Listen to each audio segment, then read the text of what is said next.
Alright folks, this is Chazman here, just giving a little tutorial on how to hopefully restore and get going an old school gasoline style blowtorch.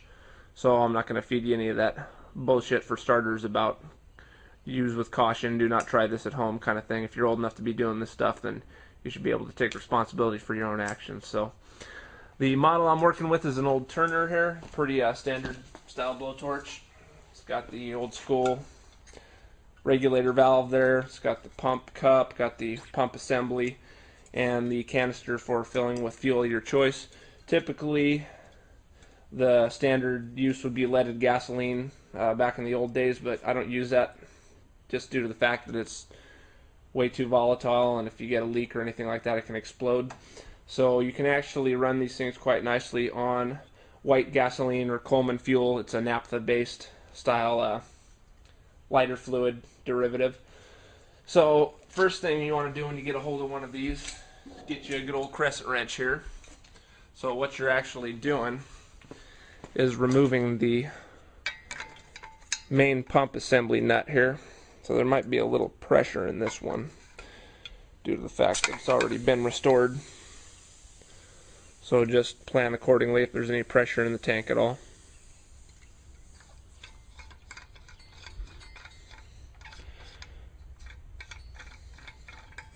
Pop that bad boy off of there, and that's where you can go ahead and fill your white gas or gasoline if you're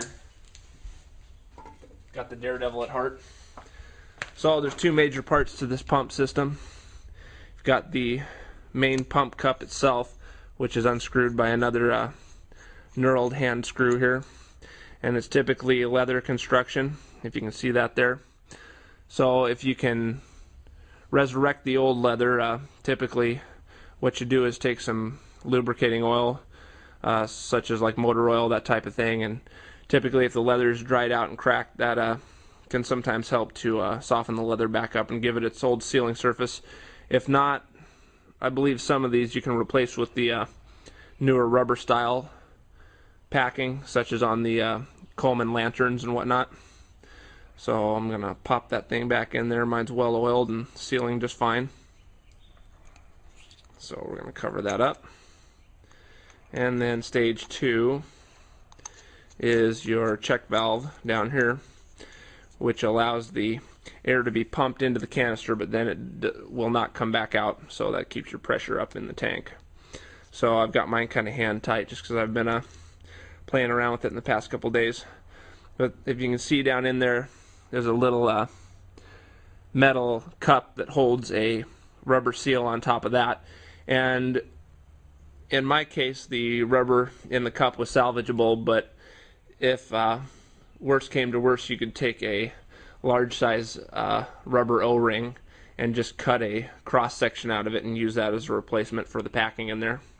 So we'll go ahead and put this spring and the nut back into the check valve there. Close that up. Make sure we're all nice and tight. Good. And then I'm going to screw this back into the canister itself.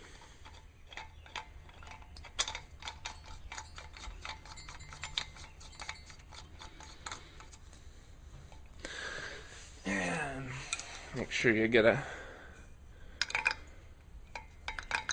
good enough torque on that nut there to make sure it seals well. That ought to do her. Alright, so I'm going to go ahead and pump this bad boy up, get a little pressure in the tank.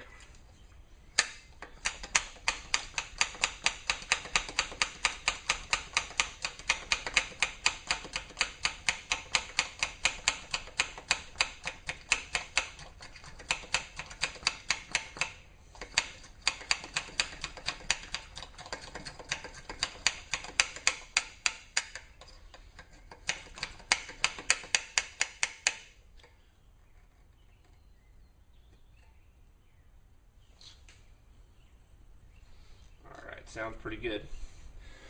So what you want to do next, take some of your white gas there, and you want to fill the little flash pan up, which is this device here. And what that actually does is create a little dish there for the flash charge to go up and heat the initial valve. So what it does is it gets this heated up to operating temperature. It won't blow a nice blue flame unless it's nice and hot. So the gas burning through this flash pan comes up and allows the flame to preheat the valve assembly. So we'll go ahead and put a little white gas in there.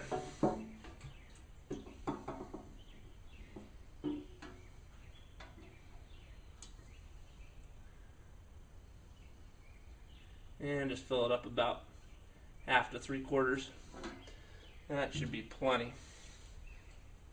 And you want to make sure, of course, you don't get any overspill or anything, so you're not lighting the whole torch on fire. And go ahead and light that drip pan up. Perfect.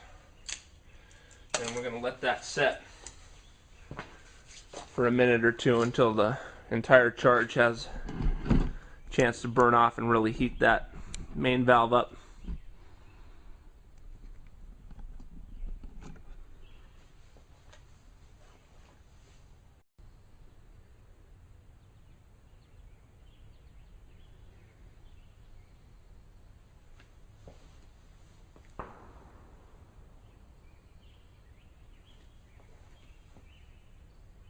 Alright, so the flash pan is completely dry there. Hopefully this will be up to operating temperature, so let's turn this valve on a little bit. Get a little pressure going there, light her up.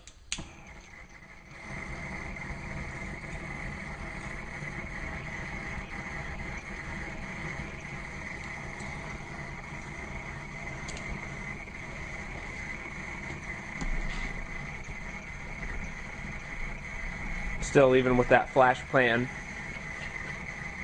heating up the main nozzle, it's still not hot enough to reach operating temperature yet, so we're going to have to give it a little bit of time to fully heat up to get a nice blue flame.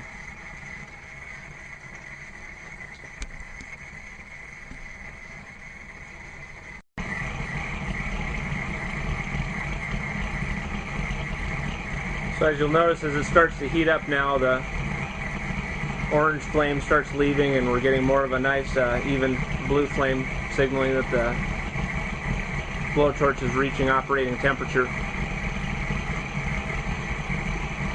So in a minute or so here I'll cut out the lights so we can get a good view of this nice blue flame here.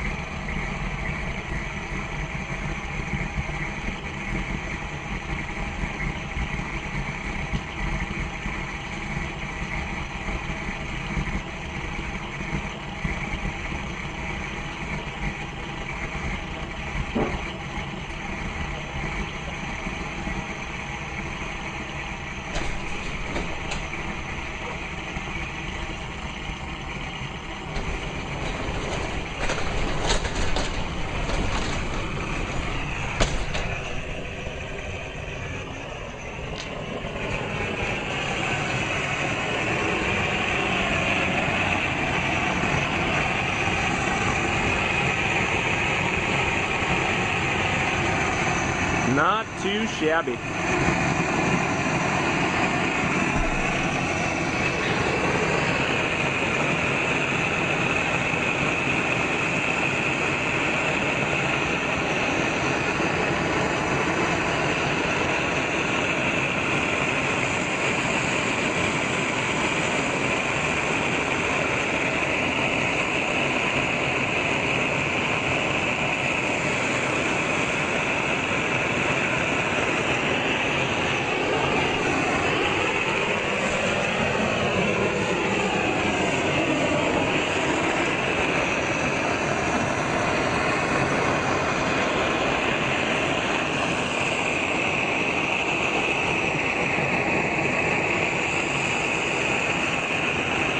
And there you have it.